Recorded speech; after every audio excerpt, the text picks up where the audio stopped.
We went from one coach fired to another one that was on the hot seat, about as hot as anybody in the NFL, with Mike McDaniel of the Miami Dolphins.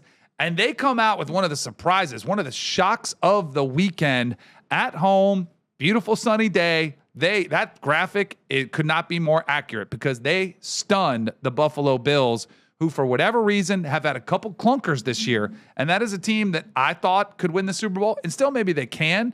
But good, I would say great teams. Some good teams have some clunkers. Great teams usually handle their business week in and week out. That does not describe the Buffalo Bills. Yeah, it was we've seen it before. We've mentioned it on this program, actually. It was Josh Allen going back and resorting to the old Josh Allen, right, where he's trying to do everything. We saw everything from him. You saw a couple of plays where he looked like the best player on the planet. He was extending the play. He ran one where he broke the pocket to the left, came all the way back to the other side, and delivered a strike for a first. So stuff like that, you see that MVP in there, and you're like, wow, this dude is the best player I've seen in years.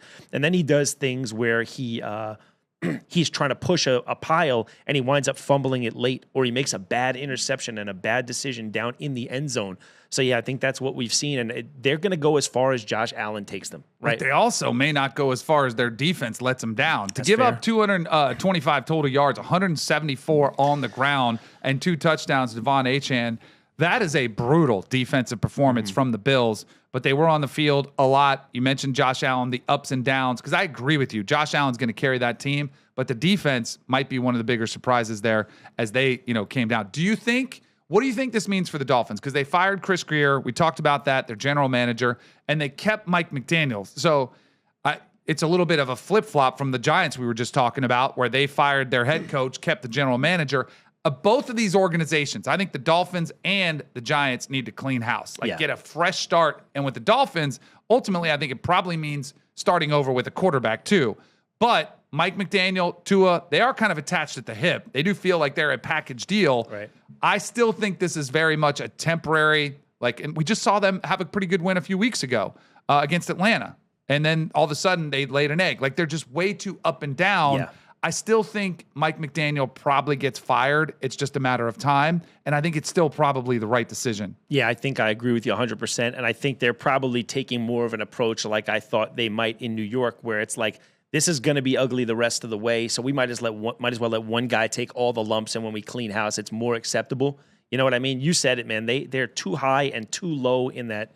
Some days Tua will come out and they'll like this game was was a microcosm of everything. 2 touchdowns. He threw 2 bad picks where he just lobs the ball up into double coverage and he gets picked off. So that's Tua in a nutshell right there. And I don't know that at any time in the league that a quarterback like that is going to take you to where you want to go. I kind of with you there. I think it's just they're going to ride it out. They're going to go together, and we'll see. So you asked about Jameis Winston and the way he handled himself in that press conference. Right. And you said, would Tom Brady or Peyton Manning handle themselves a certain way? Yes. I have a question for you. Let's hear it. Because first we want to show the Buffalo Bills. This was trending, before the game. Everybody talking about Buffalo takes over South Florida. Now, I've been to Dolphins game. Trust me, everybody takes over Hard Rock Stadium because the Dolphins fan base, little fair weather, when it's not going good, they're not showing up. So I've seen Jets take over, Patriots take over. It was just the Bills this weekend, and they were at the Elbow Room, which has been there since I was a kid. It's been a long time hot spot, and they were lit. Here's the little scene from them over the weekend. I mean, you can see it's a lot of Bills fans. A couple Dolphins fans, but mostly Bills fans on the beach in Fort Lauderdale. Bills Mafia. Got banners up taking over. Where are the tables? And jumping off some of that upper deck. I'm not surprised we wouldn't have seen that. So, you know who else probably saw this clip and said, you know what? Let me just drive by the Elbow Room and see what's going on. One Mike McDaniel. Have a look at the Miami Dolphins head coach driving home from a home victory against those Bills.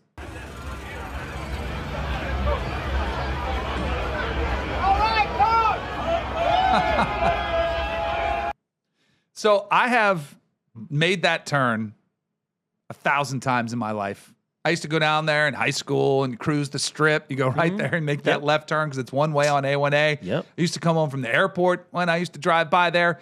Mike McDaniel was asked about it. He really didn't say much. So I think it was kind of, did you see him? Do you think he said anything? I didn't see what Mike McDaniel said. I mean, I know the turn too, and he was down there for a reason. He didn't just happen to wander by. What if he lives down there along the beach in Fort Lauderdale? Is there a chance I don't know where he lives. Chance. That was maybe his explanation. Okay, let's But hear he it. still, as Mike McDaniel typically does, gave you a very perplexing answer. Yeah. That's why I like the good old days, the throwbacks of yore where you could trust, the internet and the images because, it is pretty detailed. That I do live in that area, but I mean, AI, right? I live in that area. AI is real. That's what I got for you. I tell you what, one thing that has not changed about the Miami Dolphins is his personality. Because as much heat as he's under and he's feeling good after a win, he's still giving you these quirky answers that everybody loves and the media eats it up, and you heard some chuckles there. And they even tried to press him. They're like, so what do you mean? And he just would not answer them. I think his days are numbered.